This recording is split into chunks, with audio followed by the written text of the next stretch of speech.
Let's get started with the Deputy Mayor. Mr. Deputy, how are you doing, sir? I'm doing great today. I figured we'd all be talking about hockey today. Well, I'm biting my tongue when you say that because, in getting to know you a little, I realized that we already knew each other in a funny sort of way. We go way back into the world of the Metro Valley Junior Hockey League when you were a player and I was a referee. And when I told you that last week, and you said, I'll bet you threw me out of some games, and I can't remember a specific case, but you know what? I bet you I did too. Yeah, well, that would be a good possibility. But I was also thinking about last night's game as well. I mean, that's what an awesome conclusion to the Four Nations Cup with everything that's going on in the country and that kind of thing. It's nice to see everybody coming together. It's funny. You look back to the Canada-Russia series way, way back, and that one was pulled out of the fire in an absolutely classic way. This one last night in OT, pulled out of the fire. It just seems when the hockey gods look down and it's Canada versus somebody, it's our game. It is our game, isn't it?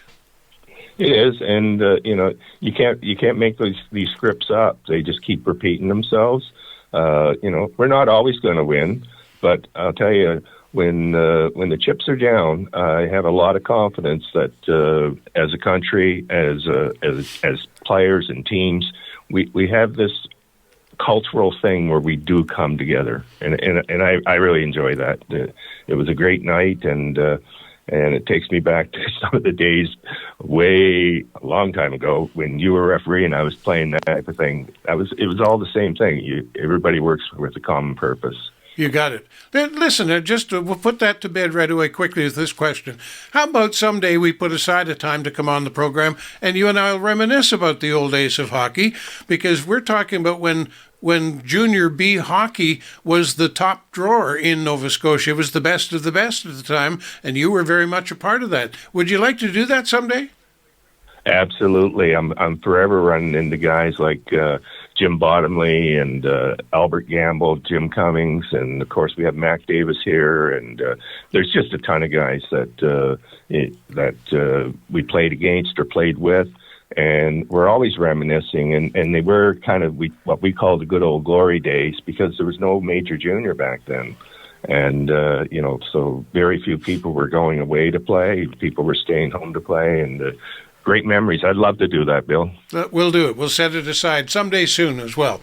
But for now, you have a job to do. You've been commissioned by the mayor, who is away on vacation, to fill his shoes, where he's been coming on this program on a regular basis to talk about your town, and in particular your town council. And you sat in the chair for the meeting on Tuesday. I want to ask a bit of a thorny question here that I don't mean to pick at anything, but there were a lot of things on the agenda in that meeting Tuesday night where you raised it as the chair, item number such and such, and this is what we're talking about. And then there'd be a bit of a silence, a bit of a hesitation, and somebody say, well, I'm not really sure what we were thinking on that one. And it seemed to happen a bunch of times. How did it get on the agenda if nobody seemed prepared to talk about it? Yeah, it would appear to that to the people that were listening and or on what was going on at that meeting, but it actually made a little bit of sense. It's a new council, and with every new council, we get together and we have several workshops, if you will, and discussing what we've heard during the election, the issues that we think are important, and we develop a strategic plan.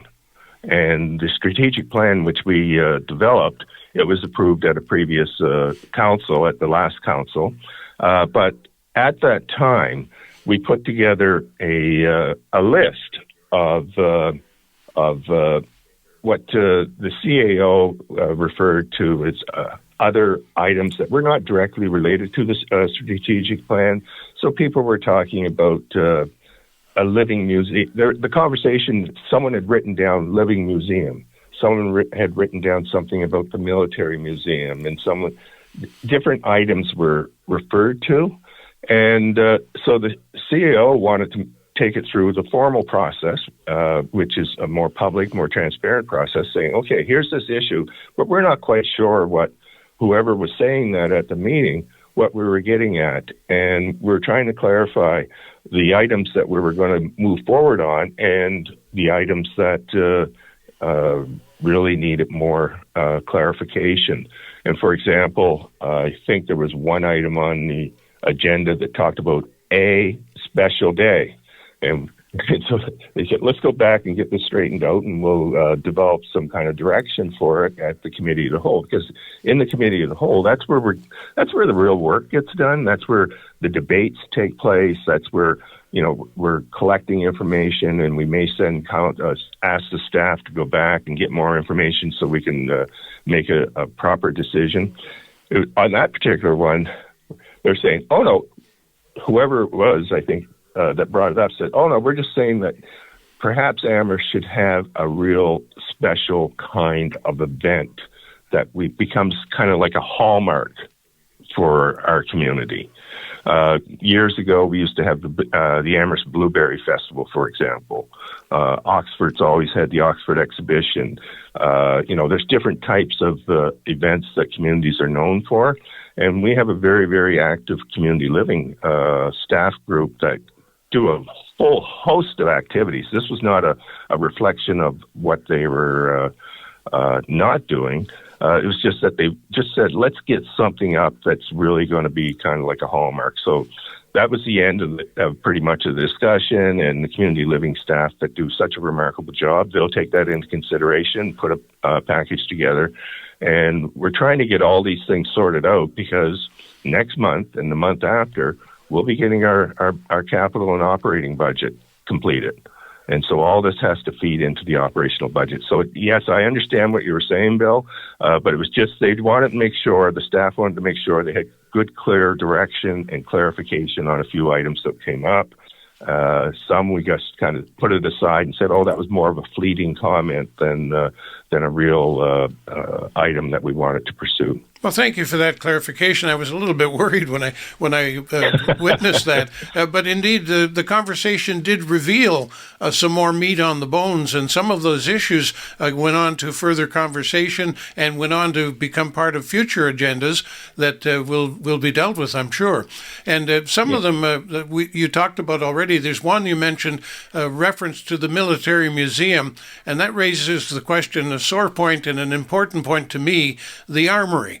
And we know the federal government is talking about getting rid of surplus properties all over the place, and that would appear to be one of those. And there's a lot of talk about what it could be and should be, but certainly should not be torn down. And I think we all agree on that. And I think it was you that mentioned there's a special presentation coming up on, I think it's Monday of next week, if I remember correctly, on the armory question and a proposal for some kind of a housing project for military veterans, along with ample space, I'm told, for the military museum. Can you shed any more light on that? Well, it was one of those other items that were, I guess, points to capture under our discussion around strategic priorities. And the military museum is, of course, is on most people's mind, and we definitely, council is extremely interested in making sure that that turns into something that's going to be very useful. We don't want to lose. I mean, the museum that Mr. Colson, Ray Colson, has almost single-handedly, and I know he's had a lot of support, but he's been really the cheerleader behind the whole establishment down there. We don't want to lose that. Amherst has had such a rich military history in terms of its contributions to all the world wars and different conflicts throughout the world. So, when we were having our workshops, it was consensus that we want to keep a close eye on what's going on with this military museum idea. it's not necessarily a question that the town's going to want to take over the armories and all that and the museum and that type of thing. But we want to make sure that we're an active participant in at least making having input into what's going to happen with the museum. So, as you said, there is an organization that is going to be making a presentation on February 24th. That's Monday, before our council meeting.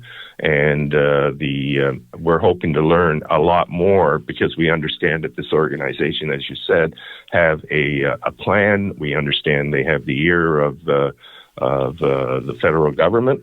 And we're hoping that there's going to be some extremely good, not only good ideas, but some good actions coming out of that presentation. And, of course, you'll be on next Tuesday with us, and we'll follow up with you then on the detail as well. On another... Well, I'll make it. Yeah. I was just going to say I'll make a particular note to make sure that I take good notes on that one. There was also a bit of discussion about themed crosswalks. And I listened to that and thinking, these are the crosswalks that don't just get the two stripes and say walk between these lines. These are the ones that end up with color and slogans and maybe even some graphics and things of that nature. Is there a move to really enhance the crosswalks across the town? Absolutely. And as the discussion took place in the council, we have from within the council, and we've had outside of the council through our committees, and we've also had from public different suggestions of how we can spruce up the downtown, how we can also recognize or pay homage, if you will, to certain organizations or people. And so we wanted to put a framework around it so that, every second month, let's put a crosswalk in for the Metro Valley Junior Hockey League. Let's put a crosswalk in for, another item or something else. And that we want to put a framework around it. One of the things I found out in the last council is that a lot of these ideas are really, really good, but you have to put a frame around it, because otherwise it'll take over. Well, yeah, you'll have people say every corner in Amherst would want to have a crosswalk. Yeah, you'll have people come in and you say, well, you did it for Johnny, and I want you to do it for me, and you have to have some standard set. Absolutely, and that's basically what we're looking at there. There were some suggestions that were made by staff, and of course, we already have the Pride sidewalk going from Town Hall across the street from Town Hall. There's a couple of veteran sidewalks that we put in last around Remembrance Day, just before Remembrance Day last year. And we already had some plans from the previous council of looking at an Indigenous type sidewalk crossing. So council members will now basically, if they have any ideas, they'll submit them into staff, and staff will put together a framework and present it to council at a future committee of the whole, and we'll try to hammer out a strategy so that we're doing this in a consistent manner and in a very planned manner. The other thing is we have to be very careful, because as the police chief, Chief Pike, pointed out, when you're putting these in, there's a lot more paint that tends to go on these than other crosswalks throughout the town, and the regular type of crosswalks, I should say. And that will become a safety issue, okay? But we're looking at that's why we're looking at just the downtown core, where the speed of the vehicles is not as quick, obviously, due to traffic and that type of thing, and the different stop signs and stoplights. And the police chief was concerned it might also be a distraction if you're not careful. Exactly. So that's why we want to make sure that we do it in a very planned way, that we give a lot of attention to it. We want to make sure that, of course, that safety first, and but we also want to make sure that we're able to honor and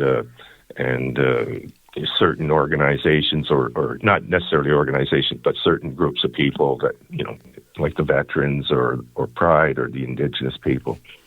Now, there was another odd discussion took place. In fact, it was the second council meeting in a row where it came up, and that's the disturbing train whistle that blows at the Anson Street crossing. And you talked about it at some length.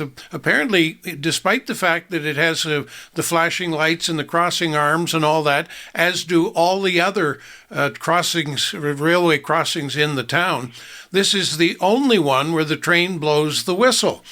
And there are neighbors and people who are disturbed by it and wondered, why this one and why can't you stop it? Now, as I say, this was the second time it came up, and in between discussions, there was apparently somebody contacted the railway company, and they've laid out a requirement for an assessment that would satisfy the railway, its unions, and just about everybody who uses the crossing. And there was a motion put forward to invest about $10,000 to do an engineering or a professional assessment. And the debate kind of went in all directions. And in the end, they voted no.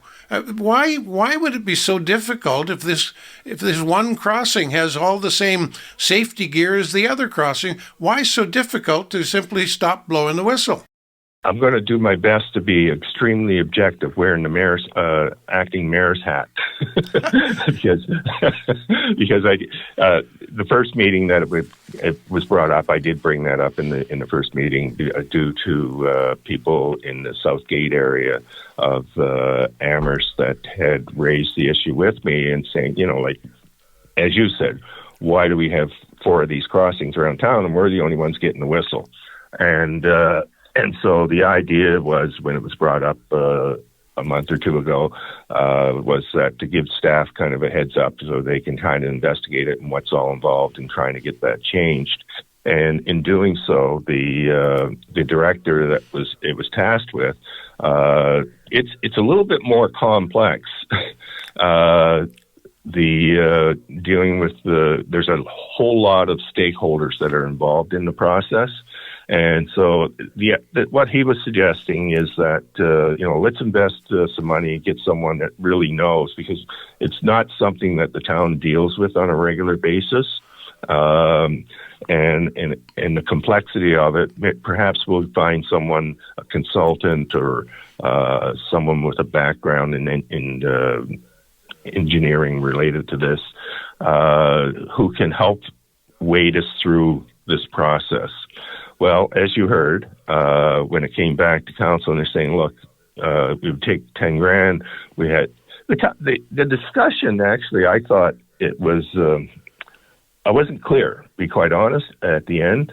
Was it because we don't want to stop the whistles because of what was considered to be a safety issue, or we didn't want to spend $10,000 because different people had different opinions? It wasn't a clear no, because with the mayor way, there were three of us that voted for it, and 3 others that voted against it. So, with it, as you know, in a vote in council, when it's a tie, the motion's lost. The motion's lost. Yeah. You don't have a clear majority, so it's lost. Yeah. So that in itself, it really, quite honestly, it really doesn't stop any kind of review, because the director of public works, he's been reaching out to CN, and he hasn't really received a full response. So we may get something back from CN that might make it a little bit easier down the road once we get a better response to some of the issues and questions that we've been raising about the process. I'm hoping that we're going to get it back on the table. But it may just take a little bit longer to get it done because of some individuals didn't want to spend $10,000 of taxpayers' money. They didn't feel it was good use of taxpayers' money, and that's part of their job, is to make those kinds of decisions on, especially on the use of taxpayers' money. Others, Others had different opinions on it, thought it was a good use. So we'll see. I think you might see that come back up in a few months. I had the sense that would be the case, as a matter of fact, because the concern is valid, and there's no justification for one whistle only in the town. Although the question of safety, the whistle was an extra safety precaution, and that crossing is noted for having been the source of some fatalities in the past, and therefore is worth considering. But just on that one, Bill, if I can, I just want to make sure that we're clear. Not necessarily that particular crossing has been the where fatalities have taken place. They may have been either at other crossings or at other places on the railway. Okay. But my point was, it sounded like CN was telling you guys to go back and do a whole bunch of work that would be so onerous that you would just give up and drop it. And, I have a bad habit of oversimplification.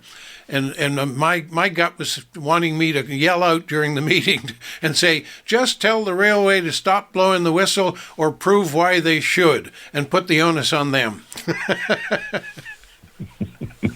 That's why I'm not elected, by the way. We would enjoy having you around the table. Anyway, that's it. We've gone into overtime here, a term that you would well understand, especially after last night's game. And I appreciate you sticking around with me on this. I really look forward to you coming back on Tuesday, following up on the Monday night council meeting. And maybe by then we'll have come up with a time when we can talk hockey too. That'll be just wonderful. Thank you very much for being here. Appreciate your open and frankness, and doing a good job of filling those shoes for the mayor while he's gone.